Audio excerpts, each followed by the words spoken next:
Gereja Seberang Indonesia. Oke. Gak usah sebut Oke. merek. Iya, Gereja iya. Seberang Indonesia.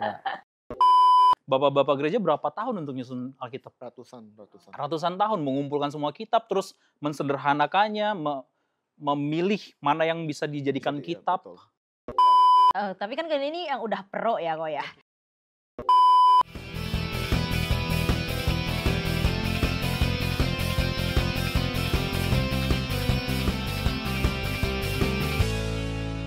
Hai guys, halo semuanya, balik lagi di podcast kita, History Podcast, di mana kita akan ngebahas tentang cerita aku, kamu, dan kita semuanya. Hari ini bakalan ada pembicaraan yang bakalan seru banget nih kayaknya ya. Apa tuh? Sebelumnya kenalin dulu dong, kenalin diri dulu ini dengan Ko Ferry, ada Korea, dan aku dengan Vensia. Di sini kita bakalan seru-seruan bareng, kita bakalan ngebahas topik yang mungkin bakalan relate buat kita semuanya gitu. Di sini kita akan ngebahas tentang miskonsepsi dalam kekristenan. Waduh, Wah, ini berat ya. berat nih, berat banget nih Berat pembicaraan kita hari sekali. ini nih, miskonsepsi dalam kekristenan. Sebelum kita masuk lebih dalam, aku mau nanya dulu nih, kira-kira tentang miskonsepsi ini. Yang aku tahu kan kita punya Tuhan yang sama ya, kita punya Alkitab yang sama. Tapi kenapa bisa ada miskonsepsi ini? Kira-kira gimana? Dari Kesalahpahaman ya. Iya, kenapa ada kesalahpahaman ini? Padahal kita tahu nih, kita punya Tuhan yang sama, kita punya Alkitab yang sama. Ini tuh pertanyaan Koko banget. Dulu tuh Koko sering menanyakan, apalagi waktu itu pas kuliah teologi ya. Sama-sama duduk di bangku yang sama, belajar hal yang sama, which is adalah teologi. Tapi kenapa pemahamannya beda-beda? Agak rumit waktu itu, Koko nggak nemu jawabannya. Istilahnya kalau misalnya kayak kita belajar something, misalnya katakan Trinitas lah ya, yang agak berat. Tapi pemahaman tiap orang tuh beda-beda. Jadi itu akhirnya Koko mendapatkan satu jawaban yang mungkin nggak absolut, tapi agak sedikit bisa diterima. Adalah setiap orang punya cara belajar yang berbeda, cara nangkap yang berbeda. Ya. Dan itu juga membentuk perspektif dan paradigma mereka. Apalagi ya kalau misalnya kita harus juga tahu dari latar belakang. Maksudnya gimana? Misalnya Koko ada di latar belakang gereja GBAP. And then temen Koko yang waktu itu di bangku yang sama ada di gereja, katakan gereja seberang lah ya. Gereja Seberang Indonesia. Gak usah sebut Oke. merek. Iya, Gereja iya. Seberang Indonesia. Jadi itu latar belakang dari gereja saja sudah beda. Doktrin yang diterima setiap kita tuh beda. Tumbuhnya beda.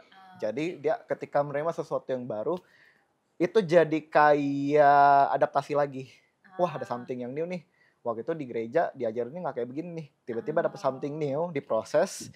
Nah, itu pasti ada yang namanya pencampuran. Pencampuran pengetahuan yang pernah diterima berdasarkan pengalaman dia juga. Jadinya tuh dia membuat sebuah istilahnya wawasan yang baru. Nah, apa yang Koko tangkap dengan teman Koko walau di bangku kuliah yang sama itu akan berbeda. That's why kenapa ada istilah unity in diversity, ya kan? Kesatuan di dalam keberagaman. Setiap orang tuh pasti ada cara pandang yang berbeda kan. That's why kalau misalnya seandainya katakan Rian memahami Trinitas sebagai A, Koko memahami Trinitas sebagai B. Apakah dia salah? Belum tentu. Bisa saja tuh benar karena sudut pandang dia kan. Nah, bisa juga belum tentu Koko benar gitu, bisa saja salah karena kan sudut pandang Koko. Tapi kalau misalnya seandainya kita sebagai orang Kristen yang dewasa ya, menurut Koko harusnya terima aja dulu. Terima dulu keberagaman itu gitu loh. Kenapa sih dia punya sudut pandang A? Atau mungkin fansnya punya sudut pandang C, kenapa begitu? Kita harus tahu dulu cara dia berpikir. Sehingga dengan begitu ya sebenarnya miskonsepsi itu ada untuk pembelajaran. Bukan untuk kayak perdebatan. Iya, mana jadinya perdebatan sekarang ini, mana jadinya pro dan kontra terus Koko jadinya. dulu kan suka banget berdebat ya. Misalnya kalau Koko mau, ini Koko tuh keras kepala. Dia paling tahu lah. Koko tuh keras kepala beneran. Kalau Koko meyakini sebuah A, itu pasti A. Misalnya lu harus denger gue dulu. Ini A nih, udah pasti A gitu. Tapi semakin kesini ya, ternyata pada akhir kan prinsip Alkitab adalah kasih ya. That's why kalau misalnya seandainya kita memahami sesuatu dan kita ngotot tentang A, memaksakan orang untuk percaya hal yang sama, itu tidak ada kasih di dalamnya. Sekalipun Koko benar. Artinya keberagaman itu ada untuk ngetes karakter kita masing-masing. Kita rendah hati gak? Rendah hati untuk menerima pendapat yang berbeda. Karena kita nggak bisa memaksakan orang untuk satu dengan kita. Selama Tuhannya sama, menurut Koko, miskonsepsi itu wajar terjadi. Bahkan perdebatan antara Yesus dengan ahli Taurat panas kan di Alkitab, which is kan itu terjadi gitu loh. Sebuah kesalahpahaman antara cara pandang ahli Taurat dengan Yesus itu sendiri. Tapi Gitu. kalau misalnya ada perbedaan ini dulu. pendapat, tunggu sekalian aku mau nanya dulu, aku mau bertanya dulu. Kalau kan ada perbedaan pendapat, tapi bisa nggak sih back to Bible lagi? Jadi tetap kita dasarnya pakai Alkitab ini sebagai dasar kita menyatakan ini sebenarnya bukan sesuatu miskonsepsi, tapi kita balik lagi back to Bible. Atau emang bisa aja pendapat Koko atau pendapatnya Ko Rian ini padahal beda, tapi semuanya dua-duanya tetap ada di Alkitab itu gitu. Ini menarik nih. Back to Bible kan. Oke, ini satu contoh yang sederhana kita pikir sama-sama ya. Kejadian 1 ayat 1, 3 kata pertama, pada mulanya Allah. Oke. Coba sekarang dari sudut pandang Fensya, pada mulanya Allah, apa yang Fensya pahami? Cuma 3 kata tersebut. Pada mulanya Allah, awal mula dunia ini adalah Tuhan. Rian Dasaragi, coba. Pada mulanya Allah, bagaimana cara berpikirnya Rian ketika cuma melihat 3 kata tersebut? Pada mulanya Allah. Inisiatif Allah. Inisiatif Allah. Segala sesuatunya dari Allah. Inisiatif Allah. Ini udah beda. Oh, padahal kita pakai ayat yang sama. Pakai ayat yang sama. Artinya kan sebenarnya nggak bisa dibilang kesalahpahaman juga. Tapi cara pandang yang berbeda antara dua belah pihak. Dan Koko bisa setuju dengan kalian berdua. Artinya gini, betul, pada mulanya Allah, artinya segala sesuatu mulai dari Allah yang berinisiatif. Oh ya, untuk menjadikan Sebagai orang Kristen ya, ketika ada miskonsepsi, seharusnya kita jadi jembatan. Antara orang Kristen salah paham dengan orang Kristen, dan antara orang Kristen salah paham dengan orang seberang. Ya, pada mulanya Allah, segala sesuatu dimulai dari Allah. Pada mulanya Allah, inisiatif Allah. Kenapa nggak digabungin? Kenapa kita harus berdebat terhadap satu topik yang pada akhirnya ngomongin Allah juga? Gitu loh. Nah, kenapa itu membuat kita sebagai Kristen tuh tertantang untuk sebenarnya miskonsepsi ada sebagai jembatan, bukan sebagai perdebatan. itu dari sisi positifnya kita bisa mengambil kesimpulan bahwa kalau misalnya miskonsepsi ini bisa membuat kita menjadi belajar. Belajar, menerima sudut pandang yang berbeda jadi satu kesatuan. Jembatan. Oke, kalau gitu Korean gimana? Pendapat Korean tentang miskonsepsi tentang kekristenan. Tadi udah sangat bagus ya yang disampaikan si Bas ya. Udah sangat lengkap gitu. Karena akan selalu ada perdebatan-perdebatan dimanapun itu, bukan cuma di kekristenan juga gitu. Even kita di kantor aja, cara kita mengerjakan sesuatu aja itu kadang-kadang beda dengan orang lain, walaupun kerjaan kita sama gitu. Kita sama-sama accounting, tapi kita bisa memikirkan, cara gue yang shortcut gue begini nih. Betul. Tapi cara orang lain nggak seperti yang kita bayangkan. Mereka malah lebih lama dari yang kita bayangkan cara kerja. Kadang-kadang itu aja kita greget gitu. Betul. Padahal tujuannya sama, menyelesaikan pekerjaan yang sama. Sama-sama menyelesaikan accounting itu sendiri gitu. Nah, jadi akan selalu ada sih miskonsepsi itu. Contohnya di Alkitab siapa? Ketika Paulus, Barnabas, Apolos menyiram, Paulus yang menanam. Iya. Kan ada sama Barnabas sih lebih tepatnya. Coba kalau gimana kalau diceritain. Paulus dan Barnabas kan akhirnya pisah kan. Misalnya sama-sama pelayanan untuk memintakan Injil, tapi karena ada kayak doktrin yang berbeda, akhirnya mereka pisah jalan. Ini by the way Koko lupa ya sama Barnabas atau enggak ya? Oh iya. Tapi intinya itu Paulus kan. Paulusnya ada sama rekan sepelayanan. Oh ya. Apolos dan Logos ya. Iya. Gitu. Itu aja. Saya benar. Itu aja terjadi di antara rasul gitu. Betul, terjadi di antara rasul. Iya. Rasul sendiri ngalamin gitu. Rasul Paulus ngalamin. Jadi sangat wajar di kita pun itu ngalamin. Apalagi di zaman mereka yang ngalamin dan mereka ngalamin Tuhan loh. Transisi mereka lebih dekat sama Tuhan, sama Yesus pada saat itu. Transisi kita jauh sekali. Sangat berapa ribu tahun kita melewatin itu, dan Alkitab itu disederhanakan seberapa jauh dari bapak-bapak gereja zaman dulu gitu. Itu aja perdebatan mereka aja waktu menyusun Alkitab aja itu banyak banget. Betul banget. Kalau kita mau tarik sejarahnya ya, bapak-bapak gereja berapa tahun untuk nyusun Alkitab? Ratusan tahun mengumpulkan semua kitab, terus mensederhanakannya, memilih mana yang bisa dijadikan kitab.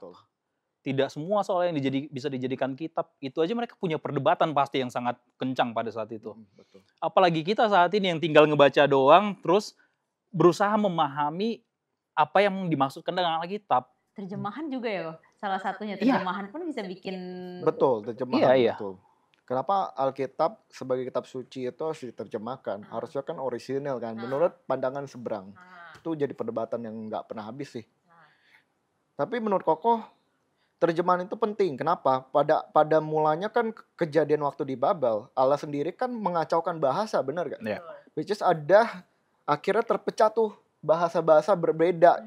Nah, kalau misalnya seandainya Allah saja sudah punya inisiatif untuk memecah bahasa, kenapa kitab suci itu tidak dipecah sebagai bahasa masing-masing dari setiap suku dan bangsa gitu loh.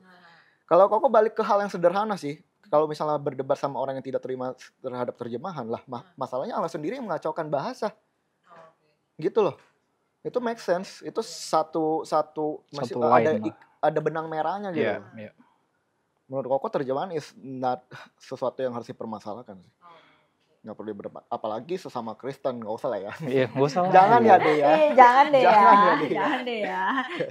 Masih banyak yang kan suka nanya kan, kok ini bacaan aku hari ini kok Alkitabnya terjemahan ini, besok pakai terjemahan ini, apakah sama atau terjemahan enggak? tuh membantu loh. Ya kan ada yang terjemahan masa kini, Iya. terjemahan apa gitu kan. Kenapa terjemahan penting?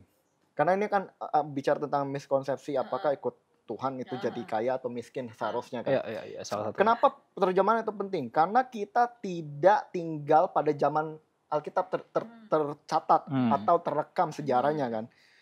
Satu itu. And then juga kita tidak tahu bahasanya mereka. Bahasa mereka kan Yunani, Ibrani, Aram. Yunani. Ya kan, kita Indonesia jauh ada sebuah latar belakang konteks, latar belakang budaya. Apalagi bukan masalah itu aja, itu terjadi ribuan tahun yang lalu.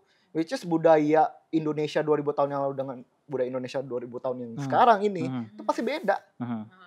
Pasti beda jauh gitu loh. Dulu mungkin tata keramanya bagus banget, sekarang udah kayak, lu mau kemana loh? Ngomong sama yang lebih tua bisa kayak gitu loh. Artinya kan ada pergeseran budaya.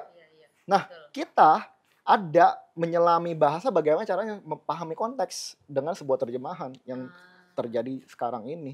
Coba kalau misalnya seandainya tidak ada terjemahan, apalagi yang mendekati bahasa aslinya, kita nggak akan sulit memahami Alkitab sebagaimana mestinya. Contoh misalnya berkat Tuhan menjadikan kaya. Berkatnya apa nih? Kita harus tahu dulu, kulik kata per kata. Dan soalnya Koko kalau misalnya membaca sebuah kalimat di Alkitab, itu kata per kata. Lalu pertama di kacamatanya sempit dulu, kata per kata, and then baru satu kalimat, baru satu paragraf, baru satu pasal. Koko dari kata per kata itu Koko refernya ke bahasa aslinya atau Koko cari sebanyak mungkin yang akan mendekati apa yang dibahas di bahasa aslinya. Betul. Kata per kata, kalimat, paragraf, baru per pasal. Tapi kan ini yang udah pro ya kok ya. Ini kalau udah pro ya kok ya. Tapi kalau misalnya sebagai kita yang baca Alkitab ini kok bahasa yang terjemahan baru gak berat banget. Itu kita terjemahin ke yang bahasa masa kini kan jadi lebih mudah dimengerti gitu kan kok. Bisa gak sih kita gitu? Jadi kalau TB-nya kita gak bisa, kita pakai yang bahasa masa kini aja gitu kok, buat biar lebih mengerti pembacaan Alkitab kita gitu, biar nggak miskonsepsi gitu lah. Oke, ini menarik. Setiap orang tuh punya preferensi, benar gak? Kalau misal seandainya Rian itu baca versi Inggrisnya itu New English Translation, mungkin fansnya itu King James Version, mungkin Koko beda lagi. Kenapa? Karena kita kan lagi berusaha belajar ya, menyelami apa isi Alkitab tersebut kan. Itu nggak salah sama sekali. Akhirnya kan kita punya sudut pandang yang berbeda untuk dibahas kan. Jadi kalau misalnya seandainya Versa bilang, oke lah pakai bahasa Indonesia masa kini aja lah, lebih ngerti. Apalagi pergeseran zaman itu cepet banget, ada Gen Alpha kan. Gimana Gen Alpha mengerti bahasa yang kaku, terjemahan TB gitu. Betul. Terjemahan itu ada membantu melampaui generasi yang ada di masa berikutnya. Bisa aja nanti ada terjemahan lagi ya.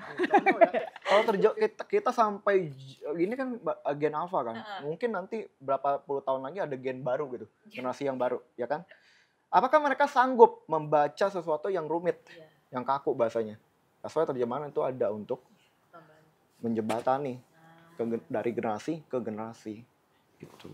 Karena kalau aku bilang lagi kayak Coba teman-teman cari bahasanya itu dari bahasa aslinya, which is bahasa Ibrani atau Yunani. Lebih berat lagi. Bacanya Kayak susah gila. kok, nggak bisa dibaca ini. nggak Mesti bisa buka dibaca. kamus Iya, Ibrani. Ya nggak Allah. bisa, susah. Ibraninya hamba kayak Apa ya? apa ya?